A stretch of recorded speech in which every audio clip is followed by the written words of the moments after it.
কাম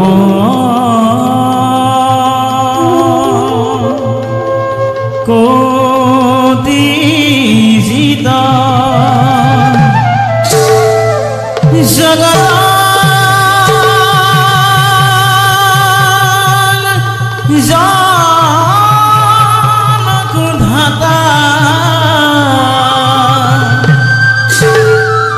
সাধু বান্ধব সাধু বান্ধব প্রবেশ করুত বিষ্ণু কাম কোটি জিতা জগতং জনকো ধাতা সাধু বান্ধব সাধু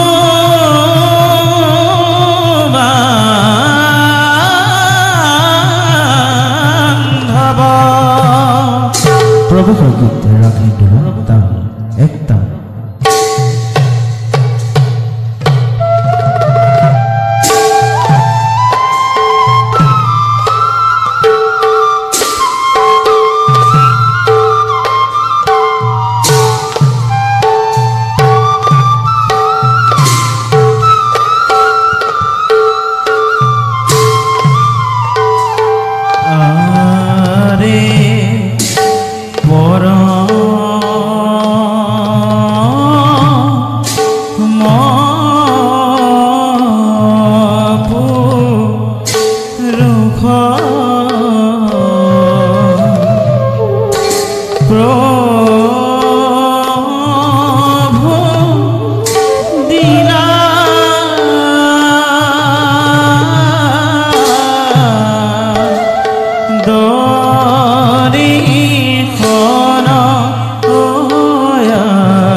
সৃষ্টির উৎস পরমাত্মার শ্রীমুখে নিত্যাদিত ওম কার্ধ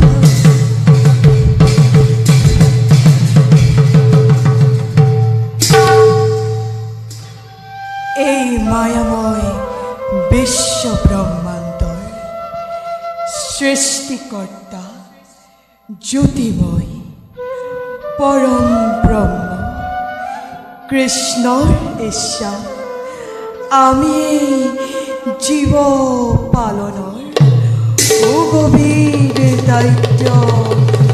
কৰিছোঁ গ্ৰহণ চাৰিমুঠি জীৱৰ মাজত মনুষ্যই হৈছে শ্ৰেষ্ঠ কিন্তু জীৱ শ্ৰেষ্ঠ মনুষ্য আজি বিচলিত হৈছে ধৰ্ম পালন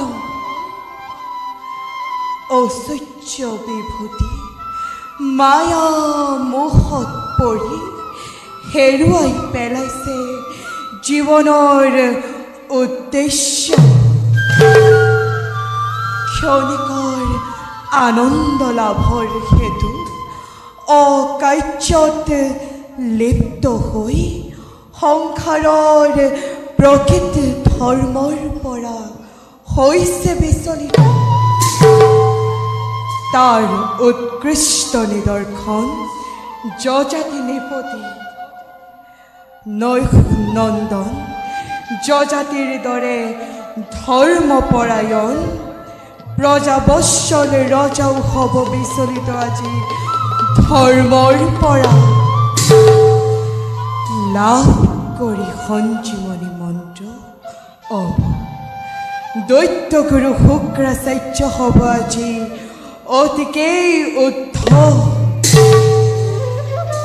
ইয়াৰ সহায়তে যজাতিৰ দ্বাৰা দেখুৱাম জগতত সত্যৰ মহিমা জগত মিথ্যা এই সৃষ্টি ব্যথা কৃষ্ণহে পৰম সত্য স্বয়ং সম্পূৰ্ণ এবেজাও কৃষ্ণ সত্যৰ প্ৰতিষ্ঠাৰ হেতু লীলামালাৰ কৰোঁগৈ সূচনা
ৰাখন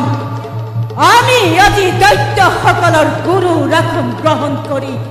মাৰ্গদৰ্শন কৰাইছো দৈত্যকুলক। কিন্তু অদ্যপি হেঁপাহ পৰা নাই সেই বৃহস্পতি দেৱতাৰ সৈতে ষড়যন্ত্ৰত লিপ্ত হৈছে পুনৰ সঞ্জীৱনী মহামন্ত্ৰ লাভৰ হেতু। সঞ্জীৱনী মহামন্ত্ৰ আমাৰ কঠোৰ তপস্যাৰ ফল। তাক কোনো কাৰণতে দেৱতাৰ হাতত অৰ্পণ কৰিব নোৱাৰি। বৃহস্পতিৰ পুত্ৰ কচৰ আগমন ঘটিছিল তাৰেই বাবে। কৌশলেৰে হৰণ কৰি সঞ্জীৱনী মহামন্ত্ৰ থান বন কৰি কন্যা দেৱযানীৰ হৃদয় গুচি গৈছিল কচ অভিশপ্ত হৈ। কচে তুজিছিল অভিশাপ কন্যাকে, কোনো ব্ৰাহ্মণ যুৱকে তোমাক নকৰে গ্ৰহণ। সঁচাকৈ সঁচাকৈ ফলিয়াব কচৰ এই অভিশাপ। হে দয়াময়, এই অধম সন্তানক মাৰ্গদৰ্শন কৰাবা প্ৰভু।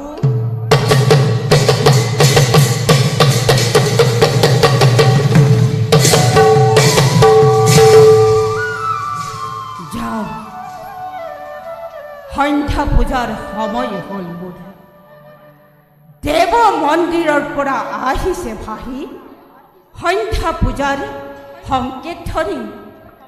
যাওঁ এবে নকৰি পলম।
আচম্বিতে আজি হৃদয় মোৰ হৈছে চঞ্চল ৰাজভোগ বিলাসত হেৰাল সকলো স্পৃহা জাগে অৱসাদ ৰজা হৈও লাগে নাই জানা আজি মোৰ কিবা নাই মহাৰাজ এই বিশাল সাম্ৰাজ্যৰ অধিপতি আপুনি আপোনাৰ সুশাসনৰ ফলতে সকলো প্ৰজাই বসবাস কৰিছে শান্তিৰে সাম্ৰাজ্যৰ প্ৰজাগণ আপোনাৰ পুত্ৰস্বৰূপ তেনেস্থলত মহাৰাজ কোৱাচোন মন্ত্ৰী সপোনৰ কথাবোৰ বাস্তৱত পৰিফলিত হয়নে কেতিয়াবা মহাৰাজ মনৰ উদ্ভ্ৰান্ত বাসনাবোৰে মূৰ্তিমন্ত হৈ দেখা দিয়ে সপোন ৰাজ্যত সেয়াই সপোন সপোনত নেদেখো কোনো সত্যৰ আলোক শুনা মন্ত্ৰী কওঁ মই সপোন কাহিনী বিতুপন ৰূপৱতী তৰুণী যুৱতীয়ে পৰি আছে গভীৰ গৰ্ত পৰিত্ৰাণৰ হেতু কৰে আৰ্তনাদ ৰক্ষা কৰা বুলি তৰুণী শুনি আৰ্তনাদ কাষ চাপি গলো দুয়ো হাত মেলি ধৰু কৰোঁতে ভীষণ শব্দধাৰ পালো আচম্বিতে লৈ পালে সপোন প্ৰতিমা সেই মনোমোহা যুৱতীৰ ৰূপ সৌন্দৰ্যই কৰি আছে এতিয়াও হৃদয় আচন্ন মোৰ চঞ্চলা নয়ন জুৰি মধুৰ অধৰ যুক্ত সুৱদনী বদন এতিয়াও বিয়পি আছে হৃদয়ত মোৰ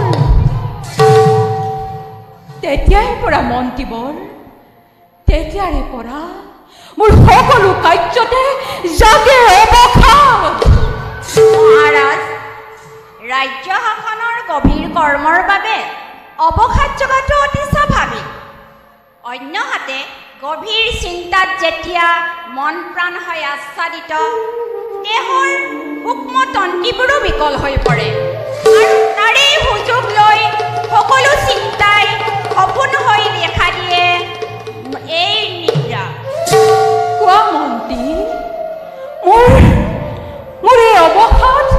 দূৰ কৰোঁ কিবা দৰে কি কাৰ্য কৰিলে মই সাধন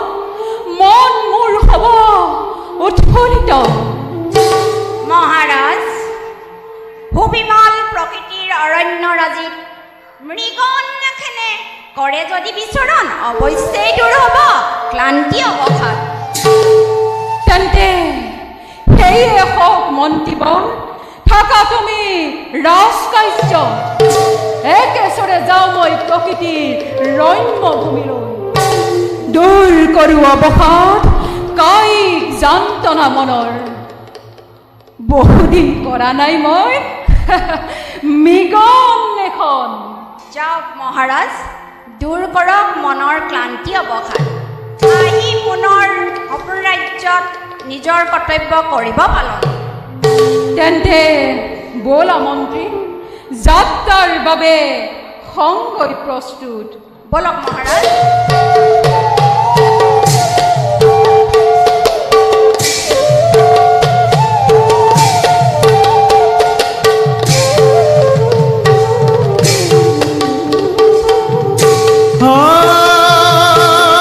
হৰি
বাবে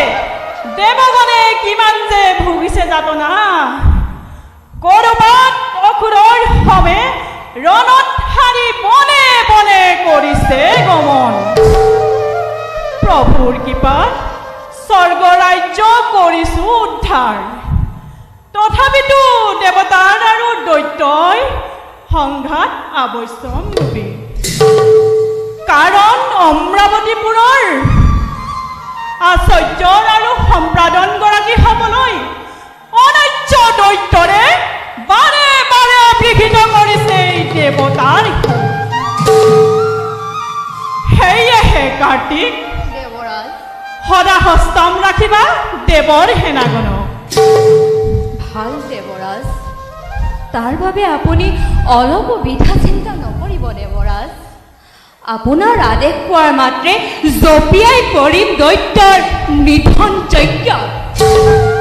শৃংখলিত দেৱসেনাগণ লাগে মাত্ৰ আপোনাৰ আদেশ আৰু দৈত্যক কৰিম নিষেধ দেৱৰাজ দেৱসেনাপতিৰ কথাত ময়ো সন্মতি কৰিছোঁ প্ৰদান যদিহে পুনৰ দেৱ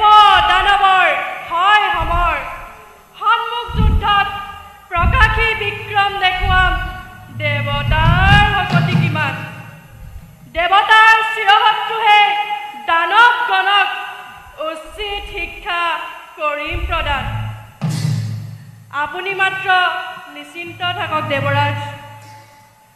নহয় কাৰ্তিক দেৱৰাজ হেয়গান নকৰিবা দানৱৰ শক্তি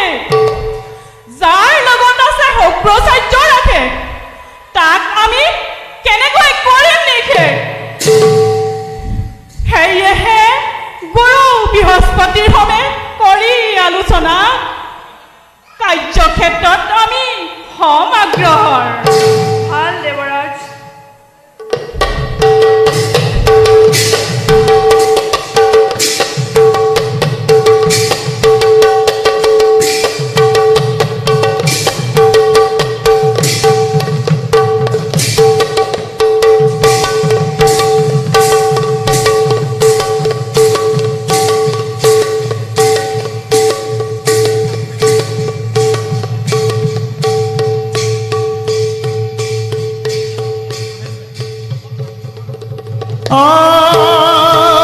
হৰি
অগ্নিবীৰ বুলি জনাজাত ধৰিত্ৰীৰ মাজে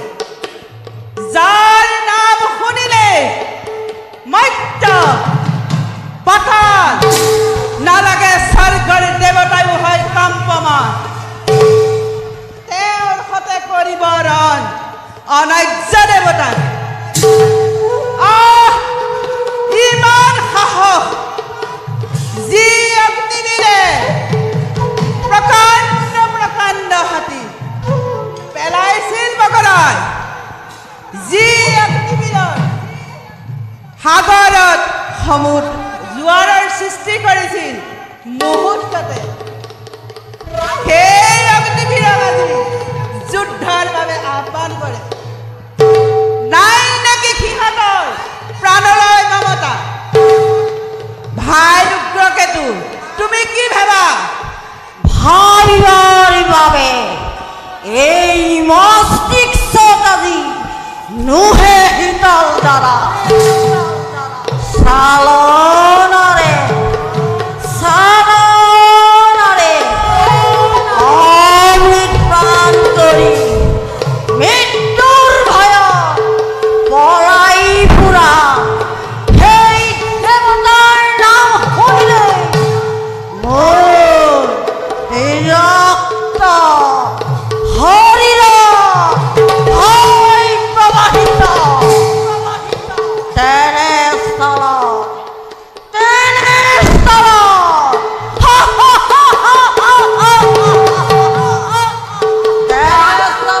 যদি দেৱতাই বিচাৰিছে ন বেছ তেন্তে এই মুহূৰ্ততেই জয় কৰিব এই দেৱতাৰ ধৰ্ম এফালৰ পৰা ধ্বংস কৰি যাম সেই অমৃত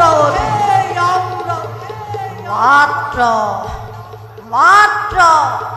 আদেশ জনোৱা যুদ্ধৰ যাত্ৰাৰ বাবে বেছ তেন্তে দিয়া জয়ধ্বনি মেদানী কামাই স্বৰ্গ মৰ্ত্য পাতাল উঠান উঠলি জয় অগ্ৰজৰ জয় জয় অগ্ৰজৰ জয় জয় অগ্ৰজৰ জয় জয় জয়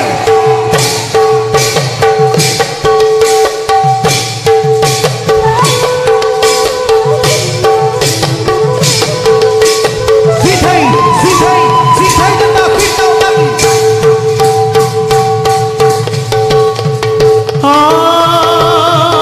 হরি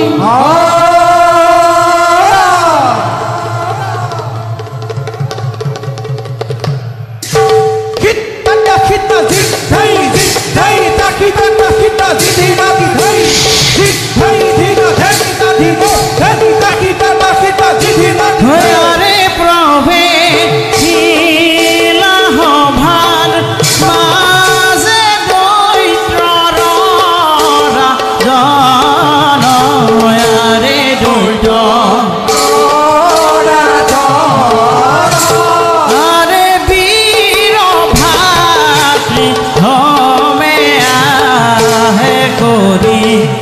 আগর জান গির গির গির গির হই গির গির গির গির হই গির গির গির গির তাই তাই তাই ঝন্ডা তাই আরে হি মতে পাইলা গোয়া হভা ভিতর আরে হভা ভিতর আরে রাম হরি রাম হরি ভোলা নিরন্তর কথা থাকি ঢিলা ধাই তাকি নাও খিটি তাবি জিঠাই ঢিলা ধাই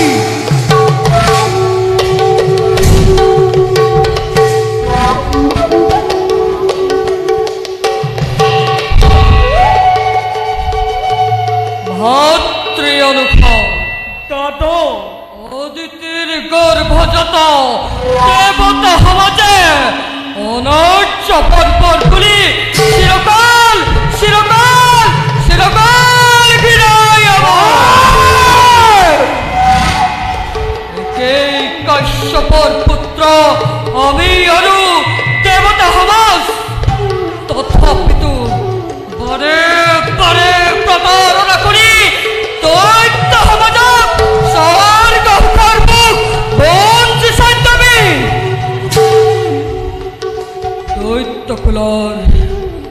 আদি পুরু হিরোদক্ষ হিরণ্যকশিপু মদিনে চললে যুগে যুগে ন সালনারে দৈত্যকুলক কপটিয়া দেবতাই লুণ্ঠিত করিছে আমার বঞ্চনা নলৌ যদিহে তার প্রতিকুল হঠকতা সেদানু রাজদণ্ডের হলেন কপটিয়া ইন্দ্রই হেই কপটি চালনা করি কত দিনে করি অসংখ্যন এই দাদা আজ্ঞা দিয়া দাদা যুদ্ধ করি স্বর্গপুর ইন্দ্রর নাশ করি জ্বলাও দেবতার নাম উত্তম অতি উত্তম অচিরেই স্বর্গপুর করিম আক্রমণ কিন্তু তার আগে আমার কর্তব্য বিশেষ স্বর্গ আক্রমণের প্রাক মুহূর্ততে আমার দৈত্য হেনক কঠোর অনুশীলনেৰে প্ৰশিক্ষিত কৰা তেতিয়াহে বিজয় নিশ্চিত হ'ব দৈত্য সমাজৰ হে ভাতৃ এই মুহূৰ্তৰে পৰা সৈন্য শিবিৰ পৰিভ্ৰমণ কৰি প্ৰশিক্ষিত কৰি তোলা দৈত্য হেনক বিকট সমাৰৰ বাবে ভাতৃ প্রসার করা দৈত্য বাহিনী যে বিকল্পের পরাজ্ঞা করিব লঙ্ঘন মৃত্যুদণ্ড আজ্ঞা ক্ষীরধার্যরা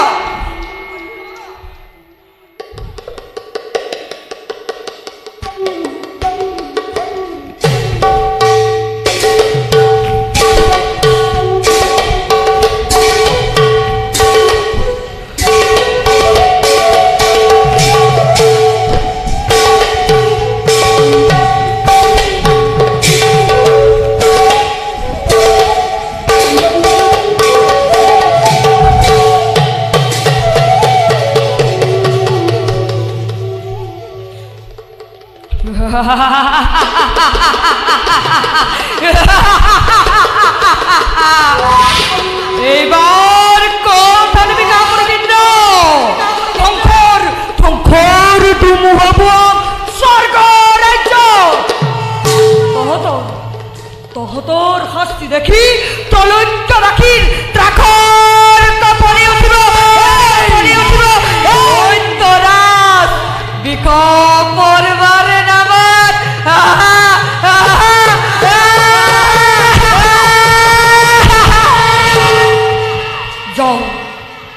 যাও এবে মই গুৰুৰ হমে কৰি আলোচনা পৰৱৰ্তী কাৰ্যক্ষেত্ৰত হওঁগৈ অগ্ৰসৰ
তর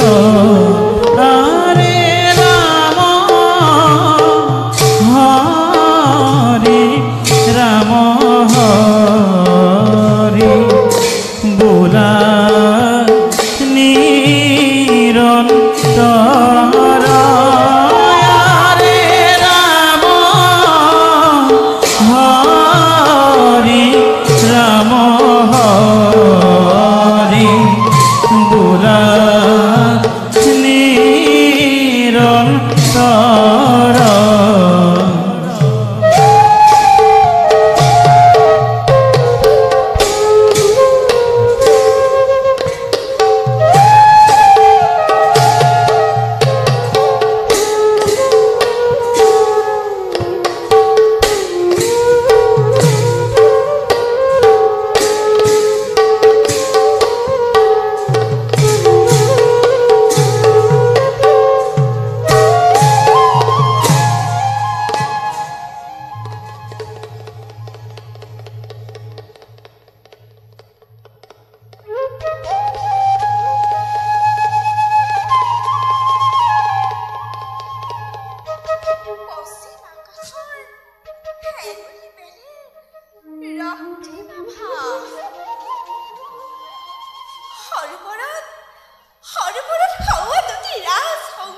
প্রতারক দেবতার ভাবে সমস্ত পুরুষাতিক নিন্দা নকরিবি আই। দেবতা প্রতারক, দেবতা বিশ্বঘাতক, এই বিশ্বের যত অনর্থর মূল তাকে জানি বুঝিও দেবতার ষড়যন্ত্র পুনর প্রতারিত হলে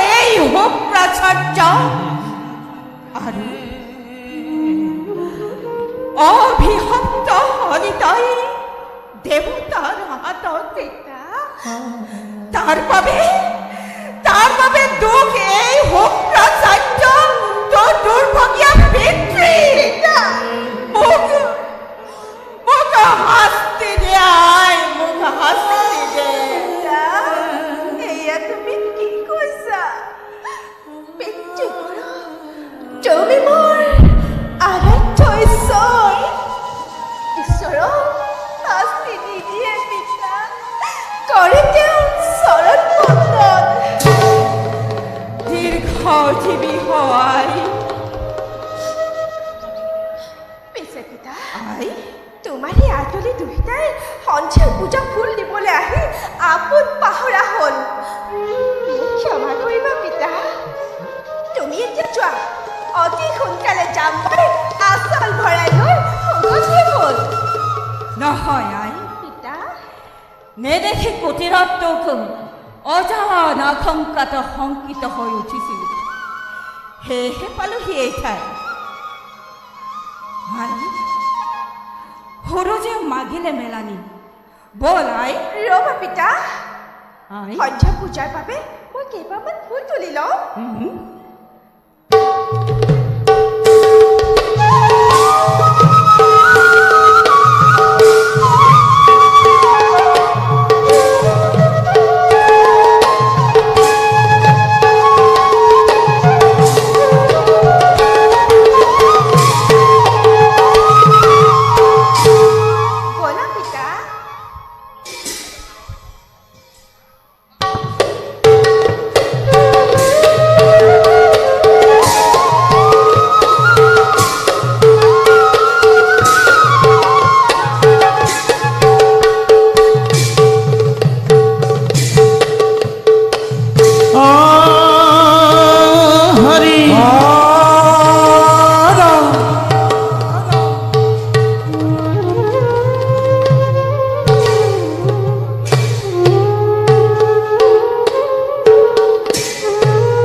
কিয় দাৰুণ আঘাত দিয়া আজনী প্ৰাণত সখী ক্ষমা কৰিবা সেয়া মাত্ৰ নিৰ্দোষ ধেমালিহে বেয়া পালা সখী নাপালো কিন্তু মোৰ প্ৰশ্নৰ সমাধান কিহৰ সমিধান সখী কিয় অকলে অকলে ৰাজ উদ্যানৰ মাজত তুমি কাৰ কথা ভাবি আছিলা কোন সেই সপোনৰ সুন্দৰ সপোন হয় কিন্তু কোনো সুন্দৰ কোঁৱৰৰ নহয় জানা সখী যোৱা কেইদিনমান ধৰি বাও চক্ষু বাও বাহু লৰিছে হ'বনে দেখিছো কিছুমান অদ্ভুত সপোন সেয়েহে মন মোৰ অতিকে অস্থিৰ সখী সপোনৰ কথা জ্ঞানীজন নহয় বিচলিত এয়া তোমাৰ দুৰ্বল মনৰ ভাৱনা ব'লা আমাৰ গৃহে যাওঁ মোৰ পিতৃসমে আলোচনা কৰি মানসিক শক্তি পাবা তুমি তাৰমানে মোক তোমালোকৰ তপোবনলৈ নিবলৈহে আজি হঠাৎ সংগীতিৰ আগমন দুহাই পক্ষে ধৰি তোমাৰ কি মোলৈ মনত পৰা নাছিল সখী প্ৰায় প্ৰতিদিনে মোৰ তোমাক মনত পৰে কিন্তু সংকোচ হয় তুমি যে দৈত্যৰাজ বিশ্বকৰ্মাৰ হানাসৰ লাৰু সেই ৰাজ্যৰ ৰাজকুমাৰী শত দাস দাসীয়ে তোমাৰ চৰণ সেৱা কৰিবলৈ সদা সখী অন্যহাতে দৰিদ্ৰ বাহন কন্যাময় দেৱযানী তোমাৰ মোৰ মাজত আকাশ পাতাল প্ৰভেদ আছে সেইবাবে সখী মই এই ভাৰসাম্যতা ৰক্ষা কৰি চলো চোৱা সখীত্ব নাই কোনো বংশৰ পৰিচয় নাই কোনো উচ্চ নিজ ধনী দুখীয়াৰ মাথো প্ৰয়োজন আত্মাৰ মিলন সখী বলা সখী আমাৰ আতিথ্য অপৰাধী গ্ৰহণ তাৰ পাছত গৈও যাম তোমাৰ গৃহে ব'লা চৰণ স্পৰ্শ কৰি গুৰুদেৱ শুক্ৰাচাৰ্যৰ জীৱন ধন্য হ'ব এই সমিস্কাৰ ব'লা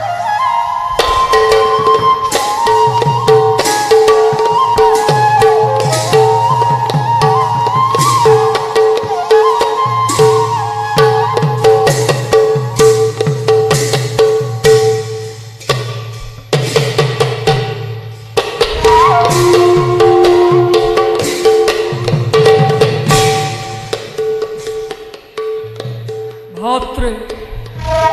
ব্যক্ত কর মোক যুদ্ধযাত্রার প্রস্তুতের অগ্রগতি দাদা ঠিক আছে তোমার চতুরঙ্গ বাহিনী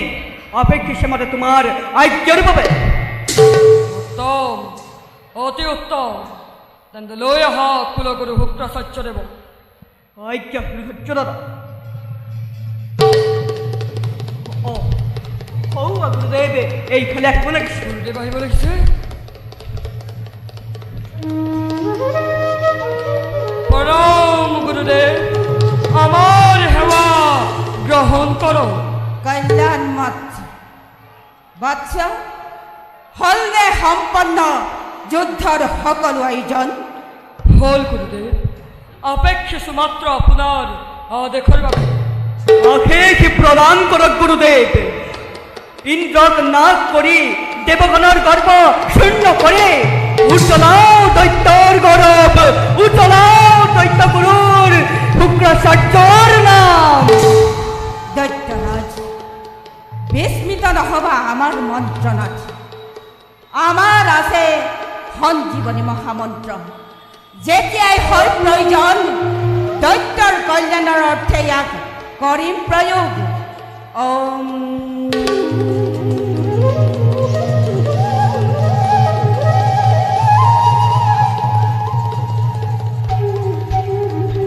এতিয়া মই বিদায় সেৱা দিলোঁ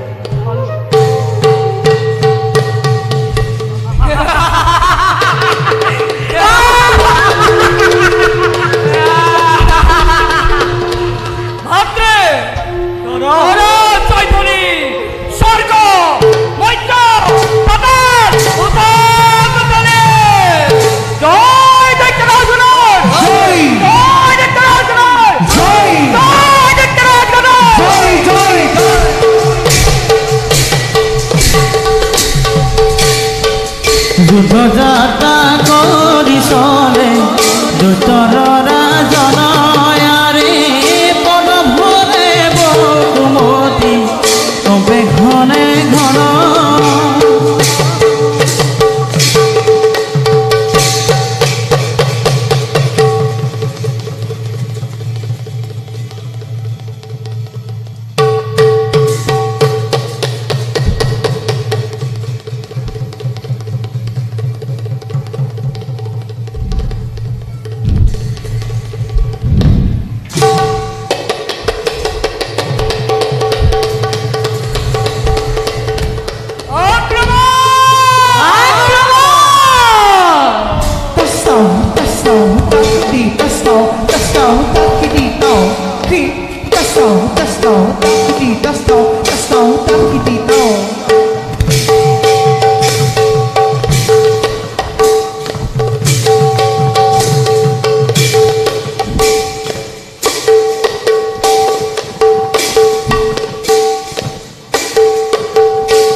যুদ্ধৰ বাবে সাজু হ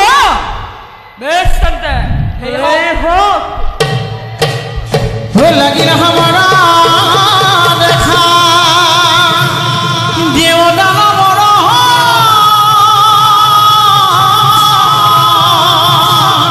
মৰ ভৰে বসুমতী কম্পে ধৰা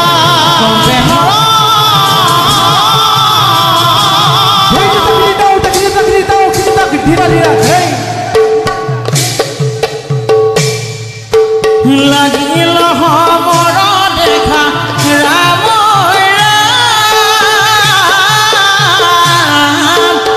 অতি ভয়ংকৰ হৰি ৰাম যুদ্ধ ভৰে বসুমতী ৰাম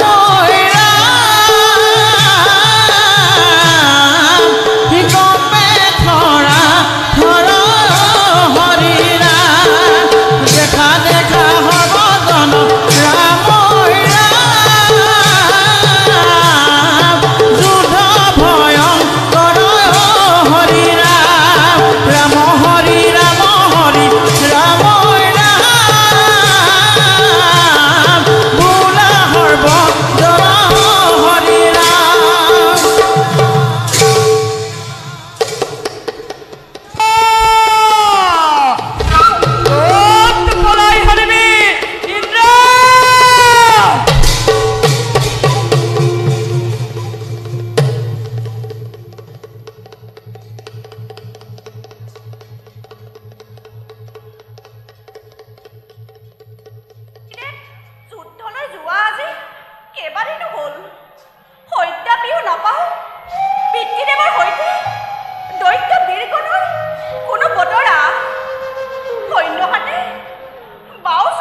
বিপদে সম্পদে যাৰ লগত থাকে মোৰ পেটে ৰাখি তাৰ বাবে তুমি একো চিন্তা নকৰিবা জয় কৰি দেৱতাৰ সন্মুখৰণত ঘূৰি আহিব পিতৃ তোমাৰ বিষম বা দৈত্য নিপতি তাৰ বাবে তুমি সেই চিন্তা ত্যাগ কৰা সখী আশ্বস্ত হলো মই তোমাৰ অভয় মানে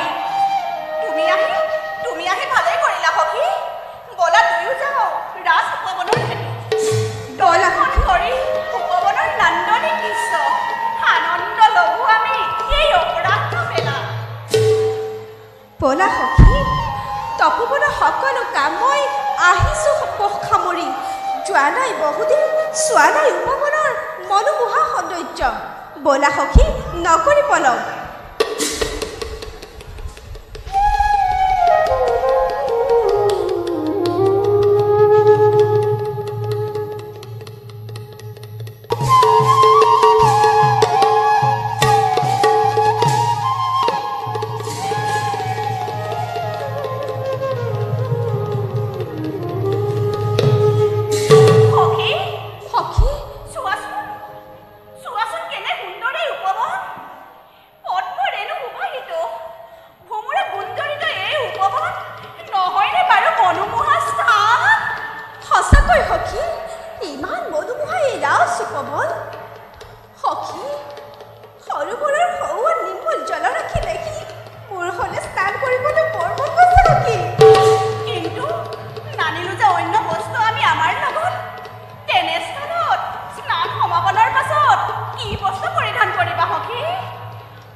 আমাৰ গাৰ কষ্ট শুনি বিবসনা হৈতৈও স্নান কৰোঁ আহা তুমি কেনে দেখা সখী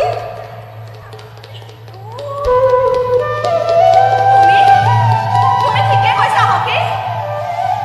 দুয়ো সৰোবৰৰ পাৰতে বস্ত্ৰ খুলি আনন্দ লভো আমি কেলি কৰি নিৰ্মল জলত ব'লা সখী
পুৰস্কাৰ ল তই আজি নাই পুৰস্কাৰ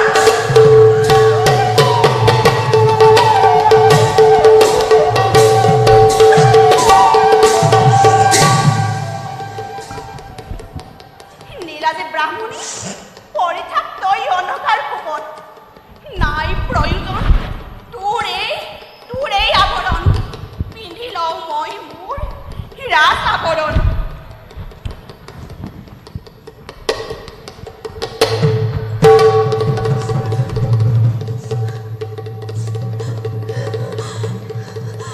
ৰক্ষা কৰা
হৰিণৰ সন্ধান কৰি কৰি উপস্থিত হলোহি অচিন ঠাইত। ভাবিছিলো তাক জীৱন্তে ধৰি উপভোগ কৰি তাৰ সৌন্দৰ্য নিকটৰ পৰা পুনৰ স্থৰ মেলি দিম প্ৰকৃতিৰ ৰম্য। কিন্তু খন্তেকতে হেৰাল কল্পনা মনৰ চকুৰ ৰলখিতে কেনিনো হেৰাল সেই সুন্দৰ শৰীৰ অন্যহাতে পিয়াহত মোৰ প্ৰাণ যায় যাওঁ আৰু কিছু দূৰ আগবাঢ়ি যাওঁ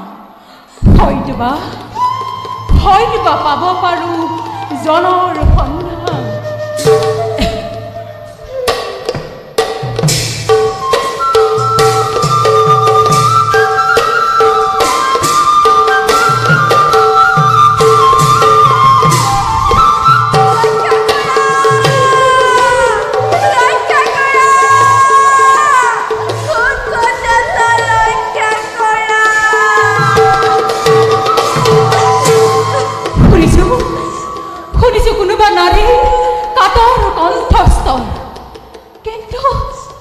ধৰিব পৰা নাই মই তাৰ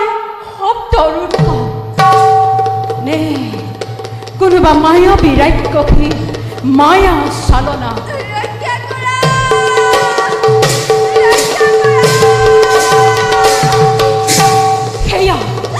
সেয়া পুনৰ শুনো সেই একেই কাতৰ কণ্ঠস্বৰ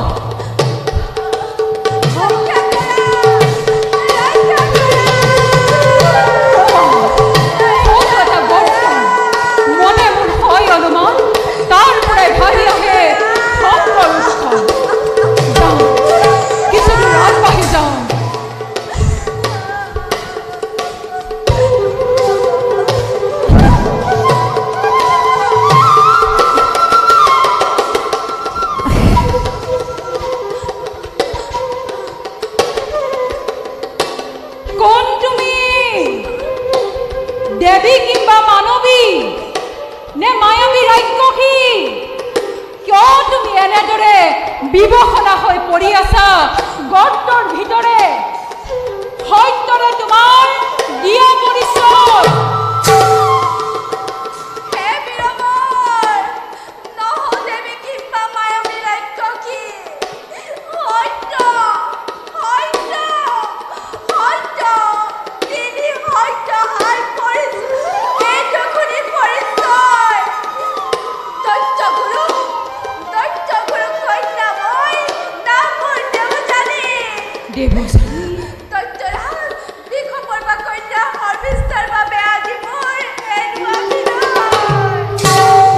ৰবা দেৱী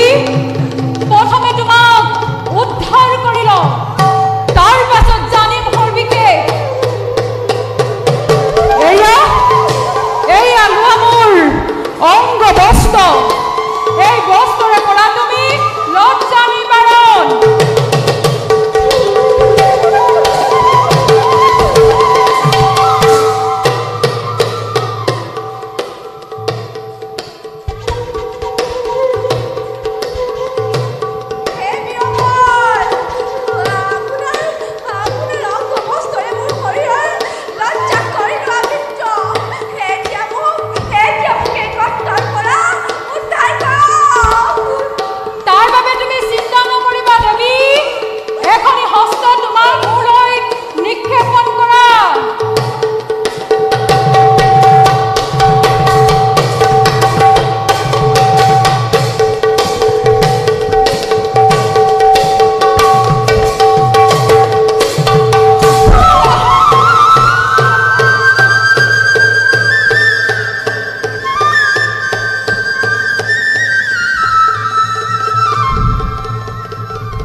কোৱা দেৱী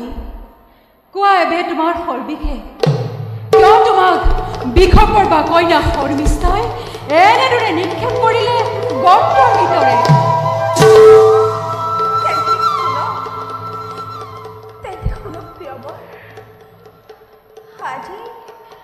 আজি আমি শৰ্মিষ্ঠা হবে গৈছিলো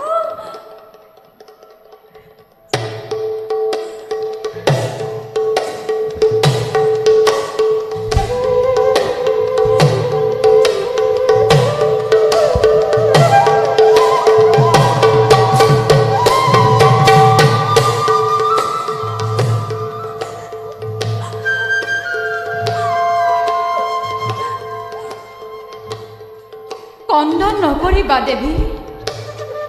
ভাগ্যৰ লিখন বুলি ধৈৰ্য ধৰা অসীম সাহসেৰে বাৰু বাৰু দেৱী যোৱা তুমি নিস্তপবনে আৰু ময়ো যাওঁ আপোন স্থানে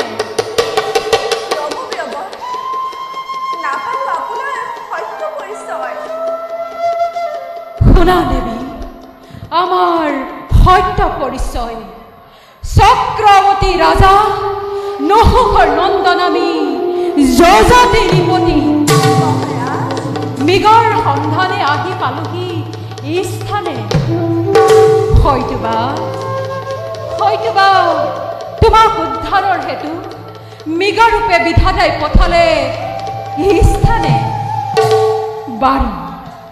বাৰু দেৱী মই এতিয়া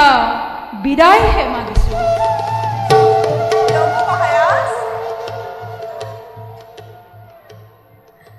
আপুনি মোক কেৱল এই গত্ৰৰ পৰা উদ্ধাৰ কৰিব হেতু বিধাতাই পঠিওৱা নাই আপোনাক এই স্থানে দেৱী নিশ্চয় ইয়াত আছে বিধাতাৰ অন্য অভিলাষ তোমাৰ কথাৰ অৰ্থ মই বুজিব পৰা নাই দেৱী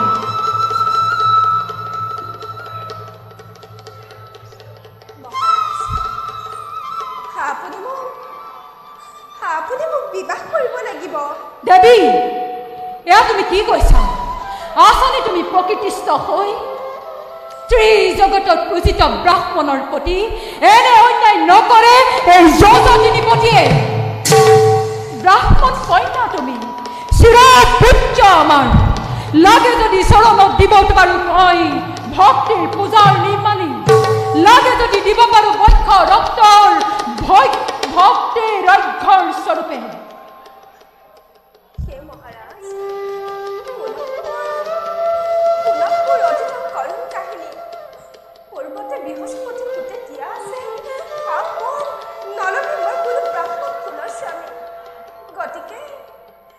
গতিকে বিধাতাই আপোনাক আনি কৰিছে মোক বিমুখিত নকৰিব মহাৰাজ তোমাৰ সেই কৰুণ গাথা আমাৰ অবিদিত নহয় দেৱী তথাপিতো তোমাক বিয়া কৰি নোৱাৰো নাখিব না আৰু শ্ৰী সভা এই লোহনন্দনে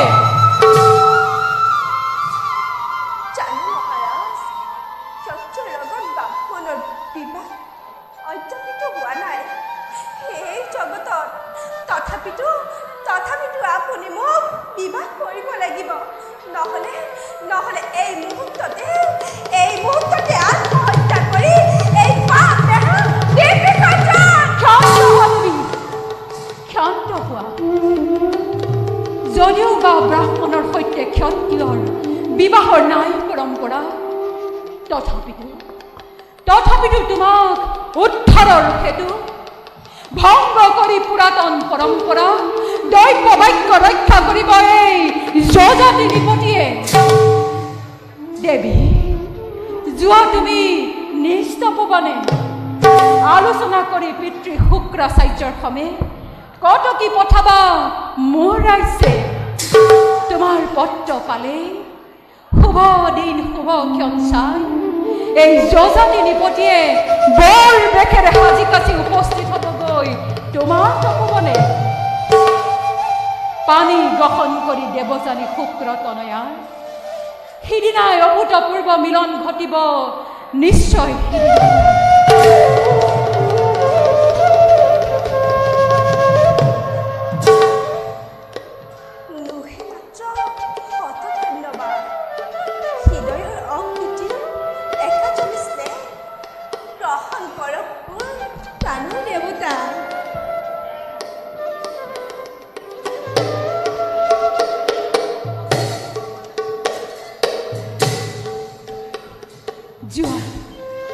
যোৱা দেৱী যোৱা তুমি নিস্তপবনে ময়ো যাওঁ নিচালয়ে